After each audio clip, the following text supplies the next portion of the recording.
Good afternoon from a hot and sunny Costa del Sol, and welcome to Life in Spain News, my little YouTube venture where I try and bring you a sprinkling of Spanish related news stories, be it local, nationally or internationally based.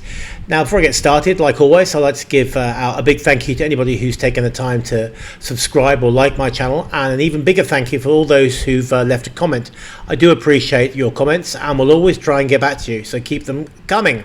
Now, there can only be one place to start today, and that is with Spain's premier soccer race, the Vuelta de España. Now, I've already covered this on our previous videos, and anybody who watches the news here will be aware this particular race or event has been under attack by pro-Palestine demonstrators who've caused absolute havoc as the race has gone on and on.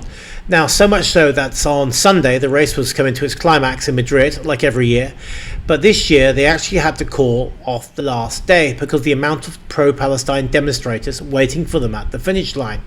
Now, give you some sort of context for anybody who may not know this. This is all to do with the inclusion of a team from Israel called the Israel Premier Tech Team, and the Palestine demonstrators are basically voicing their grievances at this team's inclusion. Of course, hindsight is a wonderful thing, but to think of a team included in this particular event with that particular name, it does beg you to wonder who thought that was going to be a good idea and end up in anything but problems. Now, to give you some sort of perspective what's awaiting the race in Madrid, this footage on the screen now will show you the pro-Palestine demonstrators waiting for them at the finish line.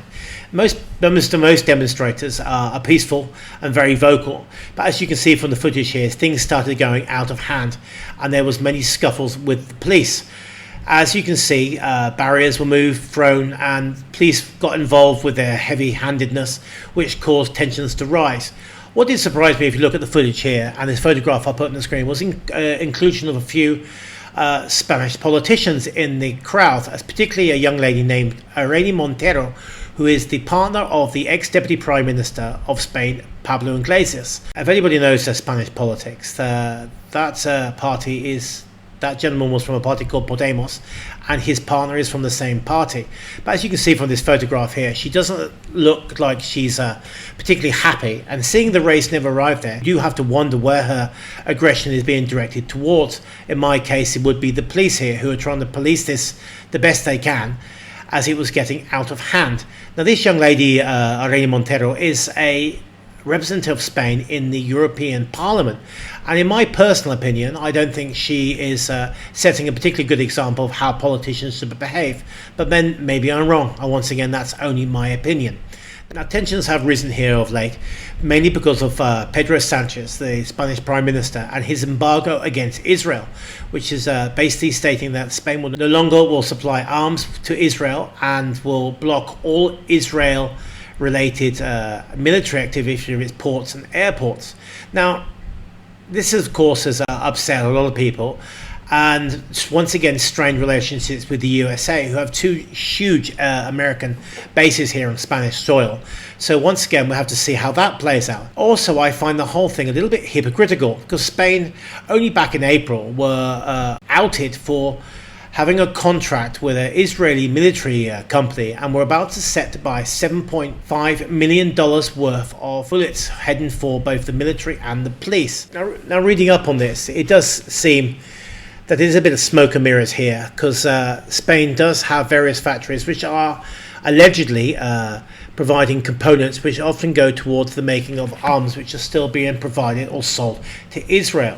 This whole matter is once again straining relationships between the US and Spain, which couldn't be a lower point at the moment, and also between Israel and Spain, which once again have never been that great due to Spain's pro-Palestine stance. This week, both the US and Israel released statements, the US accusing Spain of embodying Hamas, and Israel, who accused Pedro Sanchez of inciting anti-Israel hate through his constant criticisms of what's going on in Gaza. And just as you thought this couldn't get any more bizarre, a Spanish minister has come out and said that Spain are considering not taking part in next year's Eurovision Song Contest if Israel are permitted to take part. I've always wondered why Israel are allowed in the Eurovision Song Contest in the first place, because they're not exactly in Europe. But this is coming off the back of both Ireland, the Netherlands and Slovenia saying the same thing. Maybe we're all set now for this anti-Israel stand to go up another level. If anything can stop this war, that's a good thing, but I'm not sure boycotting Eurovision will quite achieve that. Now on to a news story related to my last video, where I did a opinion piece based on the British media, or parts of the British media, reporting that Spain's tourism was suffering from the lack of Brits and was down. Now, as anybody will know, and anybody saw that video, Spain is set this year to overtake France and become the world's #1 tourist destination. Now, to put a stamp on what I said in that last video, I came across an article at the weekend which showed that Malaga Airport in August has had its record month, record number of arrivals, a record number of passengers, which once again debunks this British narrative. It's very sad how the British press are going at Spain at the moment. I don't know why this is, but I can assure you that tourism down here is very healthy at the moment. Also, I reported in that video how Spain was starting to clamp down on bad behaviour here on the Costa del Sol, and on other parts of Spain, especially in some of the places like Mallorca and areas like Magaluf. Now, maybe the airlines have got on board with this, because this week there's been a kind of sprinkling of stories of disruptions on various aeroplanes. Now, the Brits amongst you will be happy to know it's not the Brits this time which are causing the problems, because a Eurowings flights from Hamburg to Malaga directed to Madrid to take care of drunk and unruly passengers, be it Germans, not Brits. Also, an Aer Lingus flight out of Dublin, but not to leave us Brits out. A flight from Liverpool didn't even take off, as EasyJet staff refused to fly, as disruptive and drunken customers insulted staff so much they refused to fly. Right, before I do my final thing today, I was going to talk to you about what I'm going to be doing in my next video, which will be covering a little bit about bullfighting here and some of the festivals connected to it, because this weekend on the 20th of September in Madrid there's going to be a huge demonstration about animal cruelty in Spain.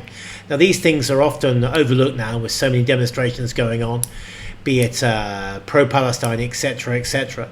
So I think it's right to only raise this issue up again, because it is quite a sad one in Spain, and as you can see by this footage here, it's still a bit of a problem, but we'll save that till next time, but please tune in for that. And finally, as they like to say on the News of 10, I'm going to bring you a Spain is different type story. Now, this is the expression I've heard quite a lot here, especially from the locals, who almost take pride that Spain is different. Yes, of course, there are differences with food and things like that, but in general, it's no different to anywhere else, with good people, bad people, boring people, and interesting people. But I have to say, there are still things you see here, especially down south, that you don't see in other Western European countries. Now, I was only with my friend about a year ago, and we were driving on the motorway to Malaga, and along the hard shoulder was an old guy, probably in his 80s or 90s, with an old rickety bike, which is probably from the 50s, going against the traffic with his fruit piled on the back. This is the kind of thing I'm referring to, and this video here will show you what I mean, because unfortunately I haven't got footage of that gentleman on his bike, but what I have footage of is from Seville, of these two children here on a motorbike. Now, when I say children, I do mean children, because as you can see here, they are both on a motorbike, they're both not wearing helmets, and they don't seem to have a care in the world. Now, this isn't something you see every day, but it is something that you can see every now and then, and probably illustrates that maybe I'm wrong and Spain is still a little bit different to everywhere else. Okay, that's all I've got time for today. Big thank you for watching. Don't forget to subscribe to the channel, like the video, and please leave a comment in the comment section below. Have yourselves a lovely day, and I'll see you soon. Ciao.